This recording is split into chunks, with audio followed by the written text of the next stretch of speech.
welcoming Dr. Raghunandan Jagdish. Dr. Jagdish is the MD and CEO of Nandan GSE Pvt Ltd, leading a team of 250 experts in solving material handling challenges for the aviation, aerospace and defense, and manufacturing industries. He holds a PhD from Robert Sobourn University and a master's in mechanical engineering from Texas A&M University. A renowned thought leader in material handling, he specializes in planning, world-class manufacturing, and vertical factory designs. Dr. Jagdish will explore the intricacies of safety protocol for working at height in urban areas. So let's welcome Dr. Jagdish.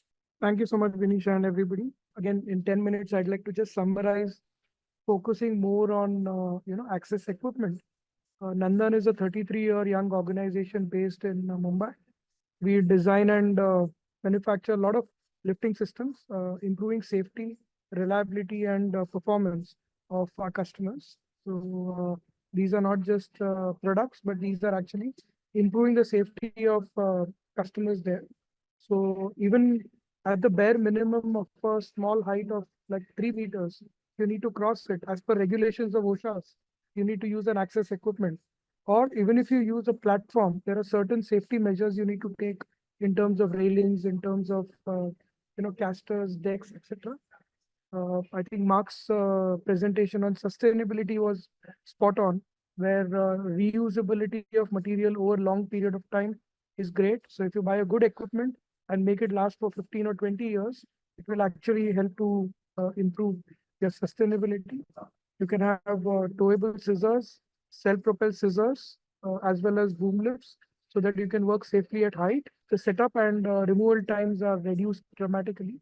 To reach heights as well as take higher capacity, you can use truck-mounted scissor lifts. These are called man lifts, can go as high as 16 meters and take as much as 5 tons capacity. To work on the underside, we have a competing product like what Mark made. These are called the bridge inspection units. It's mounted on a truck, and in a time of about 4 or 5 minutes, you can deploy the whole system to go underneath the bridge itself, and you can work to inspect as well as repair and maintain the unit. It's roadworthy, and you can inspect a whole bridge maybe in a day. There are different bucket lifts, of course, insulated as well as non-insulated. Customized bespoke equipment that can move around. So, like said, this is not really a sales presentation, but that is just a little brief on what we do. But I think today's manufacturing organizations need to understand that working at height and involving people, you need to have certain protocols in terms of what laws you follow, number one.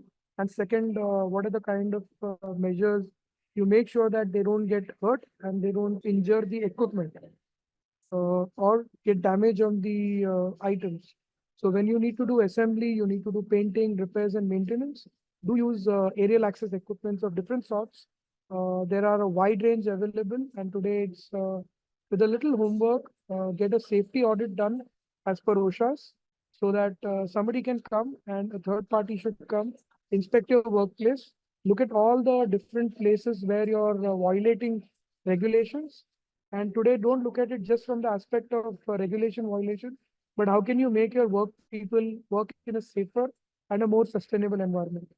Sustainable method of the environment comes second, but the human beings taking their life at risk is not right, is not ethical, is not worth it. So anybody who runs a factory, please invest into aerial access equipments, which is wide range, use the right tool for the right job, and in the long run, it will give you a lot of dividends. More so when we discuss during our panel discussions. On to you guys. Thanks. Thank you so much, sir, for your insightful speech on the safety protocols.